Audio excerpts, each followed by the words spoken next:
This season on The Couch, Falz the Bad Guy and Laila Johnson Salami place your presidential aspirants on the hot seat. This guy want to put me in trouble. I won't allow you. No, but Okay. no, this is a very important and sensitive topic, I believe. The truth. Okay, do you think that right now, people that have a certain sexual orientation are being discriminated against? I don't know. I don't believe so. The excitement. C'est le moment de faire la fête, C'est le moment. And the totally unscripted nature. Oh wait, but what is on The Couch? It's a relaxed style. I don't want anybody to come here and title chest. I don't know, stronger face. It's not, this kind of setting is all relaxed.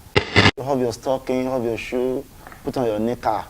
It's On The Couch with Falz and Laila. Well, thank you so much for joining us, Mr. Kingsley Moghalu. Doctor, if I'm correct. Doctor. Mr. is correct, Doctor is correct, Professor is correct. Oh, wow. Okay.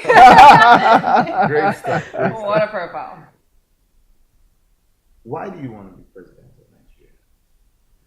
Well, a number of reasons, but the most important thing is just the poverty level in a country like this that has so much potential to be one of the big emerging market giants of the world, like Brazil or Indonesia, you know. And then instead, now we are the poverty capital of the world, with 87 million people living in extreme poverty, more than India, which has a population 7 times that of Nigeria.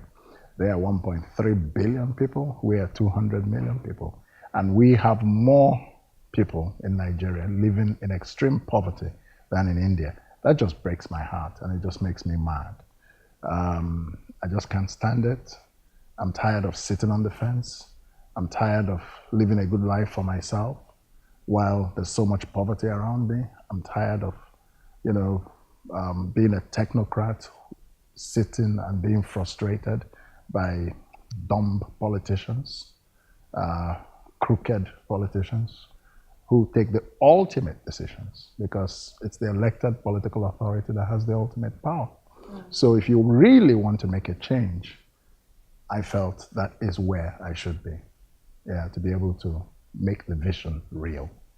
Okay. Yeah, that's. It's obvious that human capital development is therefore the solution to eradicating or uplifting Nigeria from our current poverty statistics. Sure. But in as much as human capital development is a huge focus, we need to also look at how we're going to get there. So if you were to strategize working towards the focus of human capital development in Nigeria, which unfortunately nobody has done for us so far. Absolutely. How would you do that? Well, as a professor, this is something that comes naturally to me, and as a former policy maker in the economic sphere. The thing to do is to understand what actually drives successful economies. Successful capitalist economies are driven by 3 things. The first is property rights, the second is innovation, the third is capital.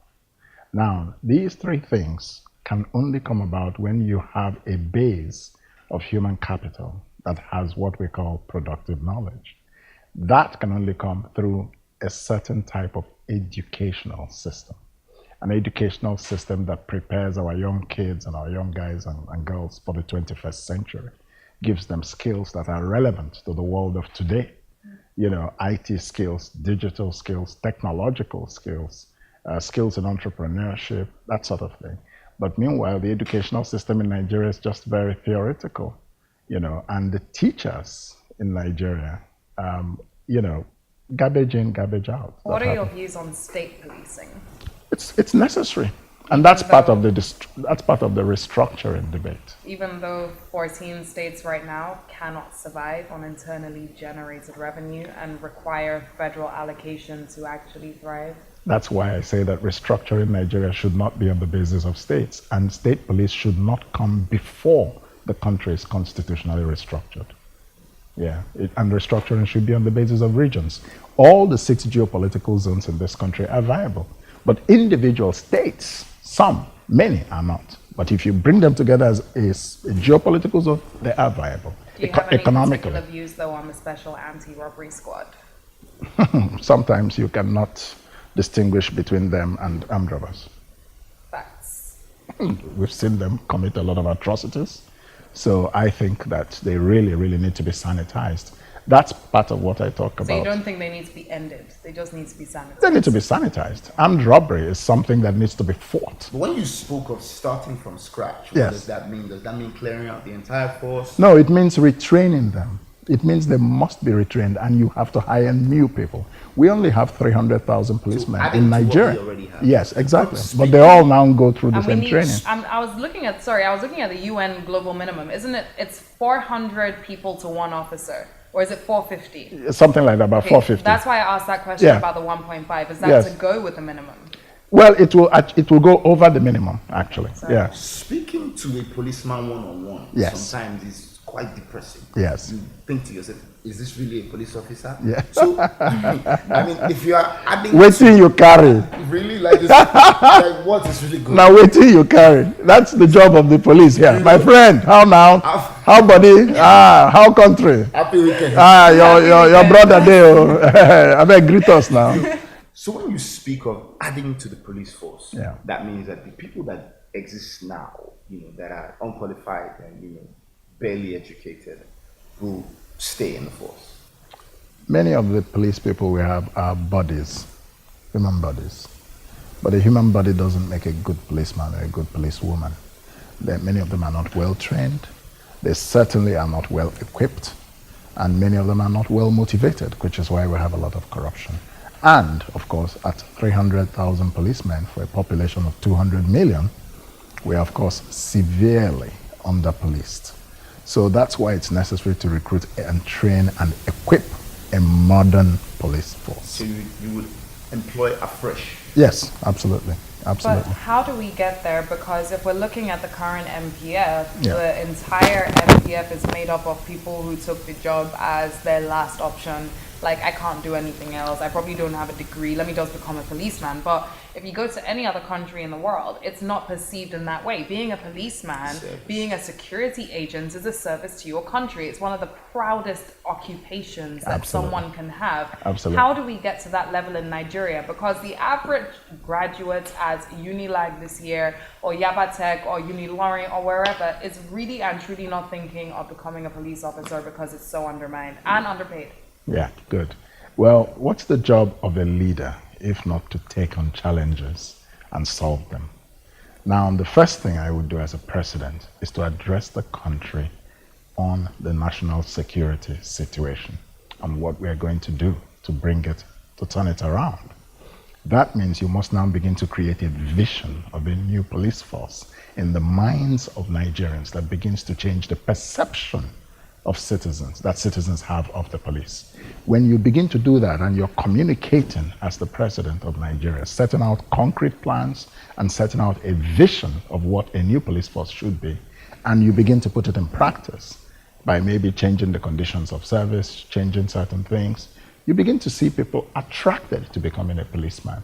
There are certain, look, there was a time in this country when, being an actor or being a comedian was a joke. Today, it's a very respected profession.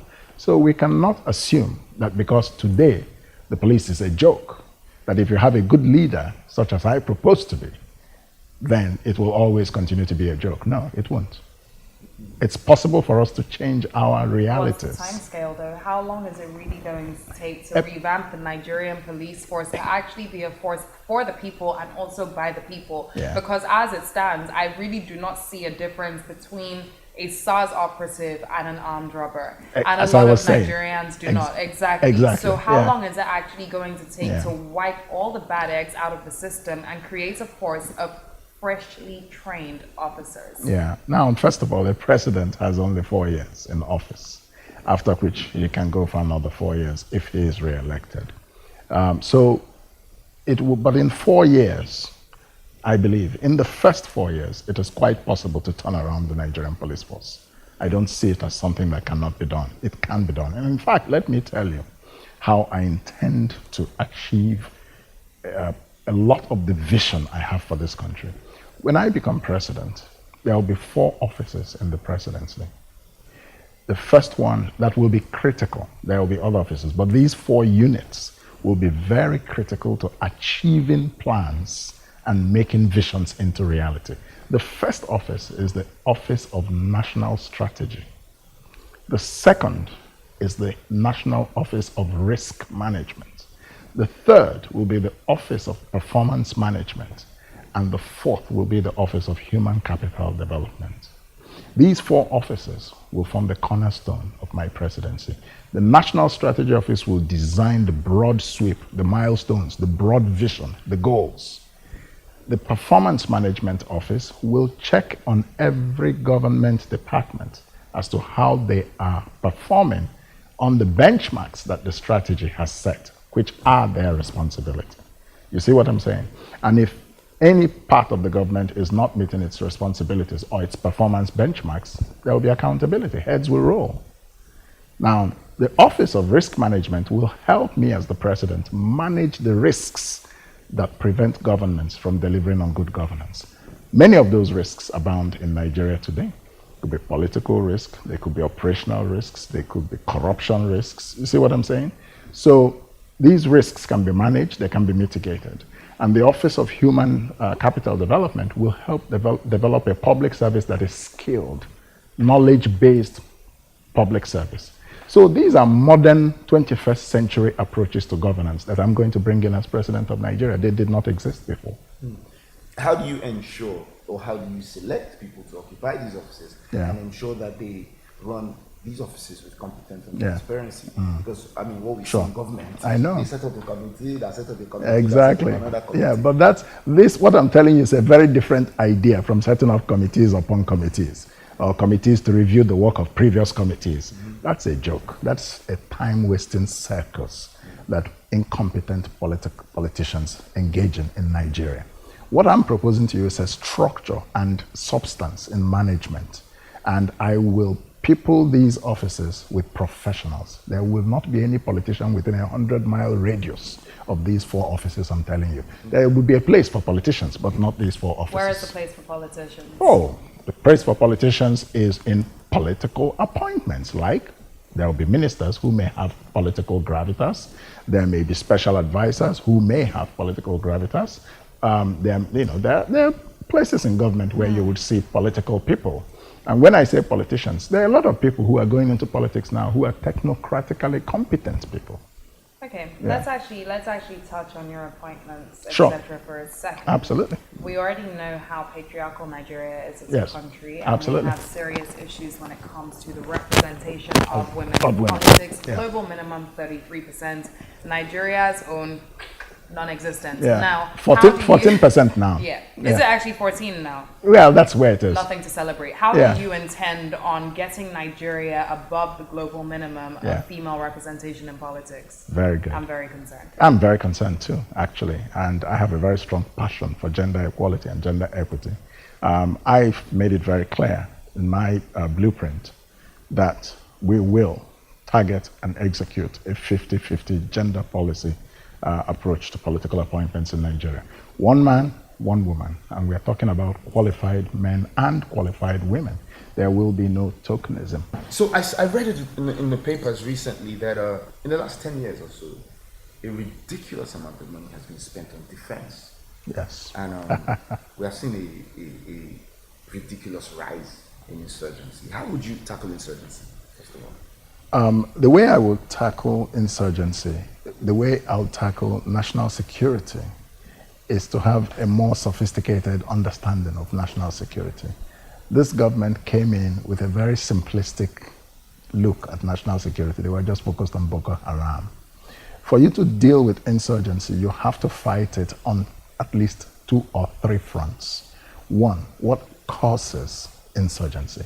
Is it a question of unemployment? Is it a question of lack of education or an opportunity for young people, and therefore they're drifting? Is it exposure to radical indoctrination? And then you have to combat insurgency militarily and with intelligence. So it's a holistic approach. Deal with the root cause. Economic opportunity. That's what I believe. It's very important. 2, education. educate people so that they don't fall prey to indoctrinations by violent people. 3, you must confront it militarily, effectively. 4, you must confront it with intelligence, using the community system and so on. That's how to fight insurgency everywhere in the world. And you're kind of using it in different degrees. Now, other aspects of national security I would look at in this way. You have to have a professional national security team that's composed based on professionalism, not parochialism. The current national security leadership in Nigeria is extremely parochial. It's not necessarily chosen because of professional reasons. And that's a problem because it undermines trust throughout the whole country, if you see what I'm trying to say. Then you have to have the political will to deal with national security challenges, including insurgency, including the herdsmen, including kidnappings, including all sorts of crimes. Now, when I talk about sophisticated definitions of national security, do you know that the fact that the population is rising in this country, unemployment is rising in this country, poverty is rising in this country, is a national security concern waiting to explode? But I don't know that anybody is analyzing that. I have a greater problem, though, when it comes to insurgency that we face, because I think one thing that's often ignored is the fact that Nigeria has no central database collection for its people. Yes. 200 people can die anywhere in Nigeria right now. And I can swear on the life of everyone that I love that the government will not be able to come out and name at least 50 of those 200 people. That's true. We don't have a central database. Absolutely. Your fingerprint is basically unregistered. Absolutely. You cannot keep track of the people that you have in your country. Absolutely. For all we know, maybe we have a population of 210, maybe our population is 150. Yeah. We don't even know. Yeah, absolutely. How important is it for Nigeria to start building a central database from now? And what are the steps that we need to see from now? And I'm not talking as if I'm talking from the start of the 2019 elections and the newly elected president. Yeah. What steps do we need to see from today, this Absolutely. night, 10 p.m., whenever? Well, you will not see those steps because those who are in charge of governing you are busy trying to get elected. So let's accept the reality that nothing is going to change unless and until a new government comes into place that is competent in 2019. So you can entertain yourself by talking about now, but you look at the government, what are they doing? People are defecting from one party to the other. They're not talking about your national identity. Okay, but even with a new government So coming in what should you do? Good. How long does it take to create Good. a database? It shouldn't take very long. This is a process that can take a year at the maximum if it's done very well. And there are many ways to go about it. There are people who are experts in these kinds of things, You bring them in, empower them, set up the system, and judge performance. There are many, and you explain to everybody in Nigeria why we need to have this database. People still do not understand why we need such a database. And so they may attribute other motives to it when you start it without properly educating the public as to why that we must have evidence-based policy making in Nigeria. How do we get you schools? How do we get you hospitals? How do we plan for your education? How do we plan for jobs if we don't know our numbers and have a record of everyone? You must educate people on these things first of all. But this government and Nigerian governments in general do not educate Nigerians. They don't dialogue with Nigerians. There is no exchange of knowledge or views it's just a detached system where the politicians are just functioning for their own benefit and the citizens are left on their merry, own. And that's just terrible. Now, talking about national security, you must also talk about the borders of this country. Very porous. Nigeria's borders are so totally porous. People just walk into Nigeria. I don't want to sound like a certain guy in America, but we might have to build a wall. Nigeria's borders need to be secured from Benin Republic, from Cameroon, from Chad, from Niger Republic. People just walk into Nigeria. And then some people will tell me, ECOWAS protocol on the free movement of persons. Does that building a wall mean Nigeria having to pull themselves out No, of ECOWAS? it doesn't. But pulling yourself out of it, being in ECOWAS doesn't stop you from building a wall on your border. You are still a sovereign country. The treaty on the free movement of persons means that you can come into a West African country legitimately. If you're a national security threat, you can't come in. ECOWAS or no ECOWAS. Let's be clear. Okay.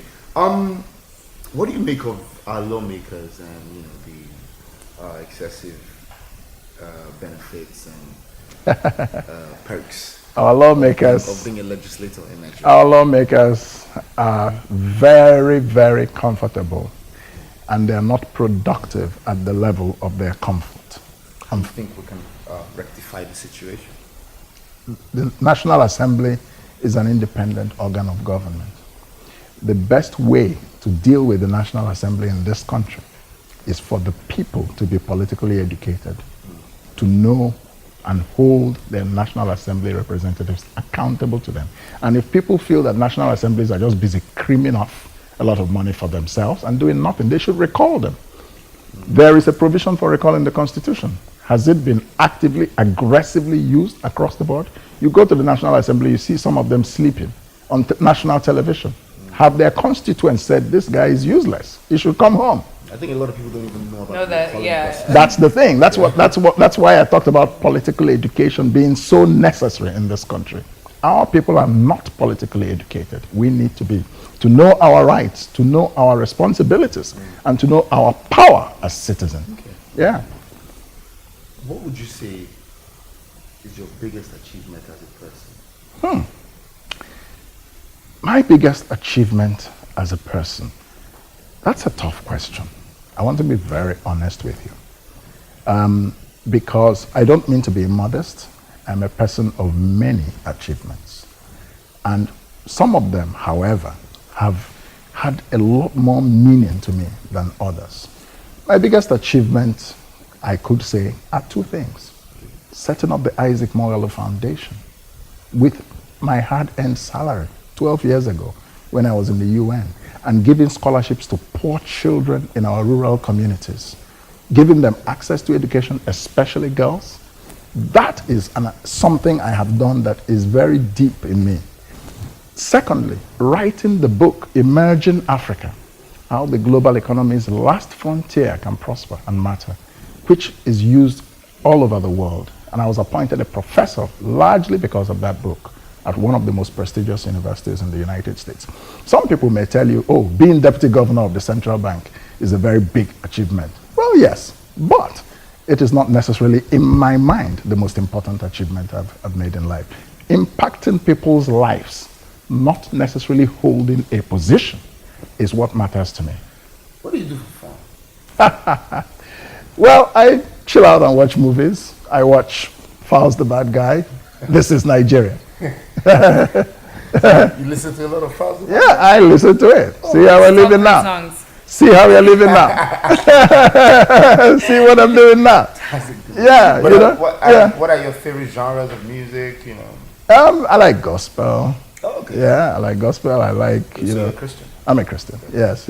I like I like jazz. I like rhythm and blues, R&B. Yeah, good old. There's certain people, and then of course a lot of the modern music now that is really very nice, very cool. Yeah, pop. You have techno. You have Davido. This kind of young people. Yeah, cool. How do you keep fit? Play any sports? I walk a lot and I cycle. Okay. I like walking and I like cycling. Yeah. What's your favorite food? Rice and plantain, very plenty. RSVP. Now, I feel like I want to switch up the subject a bit because I feel like there's something very important that we should touch on you with. Falz just released a new song recently. You may have heard it, Child of the World, and he spoke about the rape culture in Nigeria. Absolutely. And I think it's one of the most serious issues that we are facing in Nigeria today. And unfortunately, I don't know how we can put this to an end. We have a national orientation agency, but at the end of the day, we're looking at people who are aged 20 to 40, 50, however old, that are perpetrators of sexual violence and rape. And how do you educate those people against something that is imbibed in their culture and in their system? Is there any culture that encourages sexual violence? There is a strong rape culture in Nigeria. No. Okay, you're talking about a culture of violence. but I thought maybe you were talking about a culture, as in... I don't know. There are cultures that encourage child marriage, hence our heinous statistics for child marriage today. Cultures that encourage FGM, hence our heinous statistics for that as well today. Cultures that encourage girls not to even go to school, hence the fact that we have the most amounts of girls, 5.5 million, out of school in Nigeria today. Yes. So we have a lot of oppressive cultures towards women in particular, and this is a serious issue. Yes, I agree with you. I totally agree with you. And I think the way forward is social and behavioral change education. And I believe it is the responsibility of the government to formulate that sort of educational curriculum and create centers of learning where, using traditional rulers, I think we need to work a lot through our traditional rulers. Why? Oh, because they have influence on local cultures. If you're talking about cultures that encourage child marriage, why shouldn't you be talking to traditional rulers who may be encouraging those kinds of cultures or may be opposed to it, depending on their own personal leaning? You know, so the traditional rulers are very important in changing anything we consider a sociological culture or ethnic culture in Nigeria, or religious culture. So traditional rulers, religious leaders, we should get them together, and other types of community leaders, and run programs and use the mass communication methods to tell millions and millions of Nigerians why sexual violence is wrong and should not be tolerated. And then, of course, the law enforcement must step in with accountability. The law also needs the laws need to be updated. From my time in practice, yes, albeit yeah, a short period of time, absolutely. I remember that the law on rape, obviously rape is a crime. Yeah. All crimes have to be absolutely beyond reasonable doubt. Yeah. Now there's a particular requirement in the law that requires you to bring evidence of an eyewitness to a rape. Yeah. I mean, yeah, that's hypothetically speaking, if someone was going to rape someone, then they're not going to say, "I come and watch you." Exactly. I mean, it's ridiculous. It's ridiculous. Our laws need to be updated. Yeah. Definitely, we need to have a review of the laws of this country. And see, which laws are outdated and which ones should be amended, and and there you have to work with the National Assembly. So, a lot of work to be done. Lots of work to be done. But important thing is to have the political will to do it. Important thing is to have the capacity to do it. The relevant knowledge and experience that comes with that level of responsibility. So when I become president, we're going to have a focus on human capital development. We're going to run an economy that is based on innovation. That's what will happen when I become president. And we are going to set up a 1 trillion naira venture capital fund that will pump capital into this economy. And would that revolve around research and development in Yes, particular? it will fund if you invent some wonderful idea, product, that venture capital fund will help to take that invention to industrial scale. That's what happens everywhere else in the world. And the venture capital fund will help a lot of young men and women who have no jobs today to set up new businesses. And it's not a loan. The fund will invest and have equity in the business that you set up, maybe 30, 40%. But you've set up a business, no dime came from your pocket. You don't have to be paying back loans at 30% interest rates that will kill you. This is what my government will bring into this country. And it's going to be amazing. You will see the transformational and stimulative effect of a massive pumping of capital. So in that system, the government would then have a stake in the business? Yes, the government will bring 500 billion naira, and private sector people will bring 500 billion. But the private sector part of the partnership will run the fund. It will not be run by the government. And the 500 billion is already earmarked. This 500 billion naira social investment fund, which is not achieving any purpose, it's just a pipeline of waste and corruption. They'll tell you they're paying 5,000 naira every month too. And I'm looking for people who get this. I haven't seen. There are all sorts of allegations of corruption there. We will abolish that whole nonsense and turn it into an economically productive investment. This is not a welfare state. You cannot set up 500 billion naira and you're dishing out 5,000 naira a month to people, which has no productive value. You're not creating wealth. You're just creating a culture of dependency. Do you see the difference between the way I think and the way this government thinks? What would you say is one of your biggest regrets in life? Oh, wow. One of my biggest regrets in life is that I do not speak French. we have that in common. Je parle parle en français, mais je pense que je ne parle pas français. ton français est plus bien de mon français. Je ne sais pas si... Pas vraiment. Je parle un peu, mais il n'est pas courant. Donc tu ne comprends pas le français maintenant? Oui. Je comprends, je parle un peu. Je parle un petit peu, mais, you know, il n'est pas... Yeah, très bien. Très bien. You drive a Bentley? No. No, I can't afford one.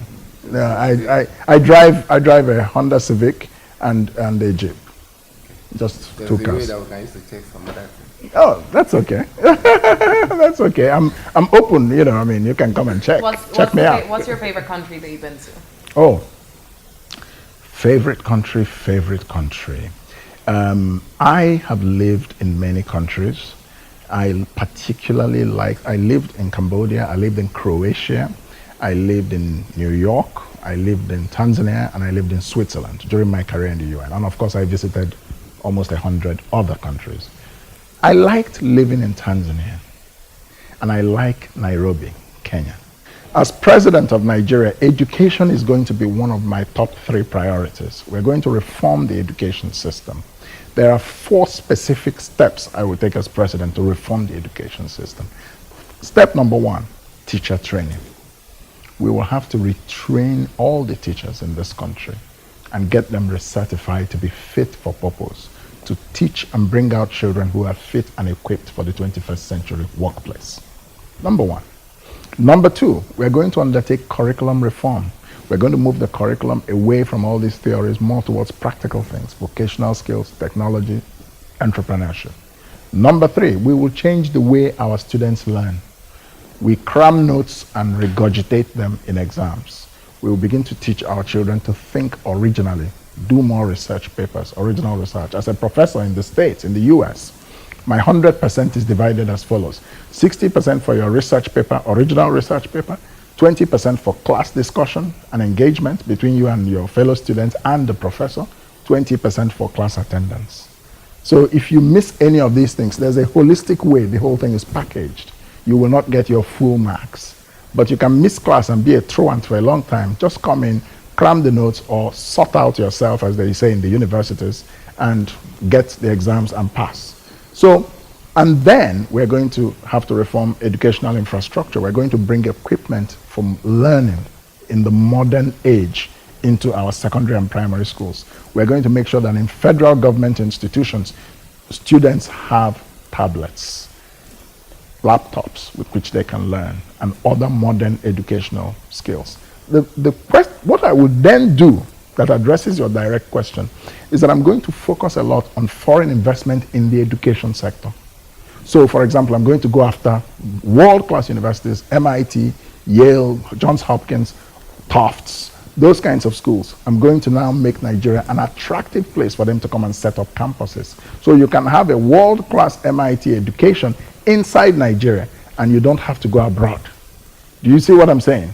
Yeah, and that's already happening in many countries. What about a world-class Nigerian university education inside Nigeria? But that's exactly what the educational... Why can't UI be the next MIT? Why can't Unilorin or Bafemi Awolowo? Like, why can't we have universities that are competitive on a global standard? But that's precisely what reforming the educational system will be geared to do. But the educational system will be an open market. There will be a mixture of Nigerian universities that are world-class, and we can allow foreign universities to come and say, what we want is human capital development. Isn't that what we said? Mm-hmm. Good. So you bring in a mixture of solutions that takes you to that solution. That's all I'm saying. Well, thank you so much for Falz the bad guy. You're not going to get away scot-free. There's something you're going to have to do before we close this show. Wow. You're going to have to teach me a perfect shaku dance step. Or whatever dance step you want. Adjust the camera. Let me have music. Music, man. Give me that friend. You have my music on your phone. What song is it? Yeah. Bad guys in the building. I told you I'm the life for the party. Why your guys want to try to lead that beat? Beating head don't go, make me want to hack. So I give me them side, Sholo Maggie. Mommy see I no be little spender. I got a shitload of that legal tender. I'm thinking how we met is not coincidental. I can make your life just a little better. Have you ever been to Lagos? Have you been with a guy from my city? Hakuna Matata. I like your matako, my titi. Le pédou est magique. Les filles, les chevaux danser. Tu es magnifique, mais la qui style élégant, enchanté. Mademoiselle, c'est le moment de faire la fête. C'est le moment de faire la fête. Next time on The Couch with Falz and Laila. Governance and government is evaluated positive or negative depending on how it affects the people. So the people are the common denominator. This is Nigeria. Look how I'm living now. Look how I'm living now. Everybody be criminal. This is Nigeria.